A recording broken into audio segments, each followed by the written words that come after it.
La Giunta regionale ha approvato il cosiddetto collegato alla finanziaria, il disegno di legge che contiene una cinquantina di articoli agganciato al bilancio e alla legge di stabilità e comprende norme su personale, turismo, beni culturali, sanità, patrimonio ambientale e infrastrutture.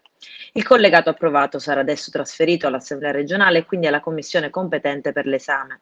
Il presidente della regione Nello Musumeci ci commenta: abbiamo lavorato 12 ore per definire il collegato e completare la manovra finanziaria, mantenendo così gli impegni assunti nel cronoprogramma. La copertura finanziaria assicurata, abbiamo lavorato insieme al ragioniere generale, è stata una lunga riunione, abbiamo anche consumato un pasto e abbiamo pagato alla romana. Una manovra di bilancio complessa ed articolata che nei prossimi giorni potrà dare ai siciliani nuove opportunità, liberando risorse finanziarie a partire dalle province, dopo il fondamentale accordo di finanza pubblica con lo Stato, dice l'assessore regionale all'economia Gaetano Armao. Con la riforma proposta si prevede un complesso calcolo per eliminare ribassi eccessivi nelle gare d'appalto.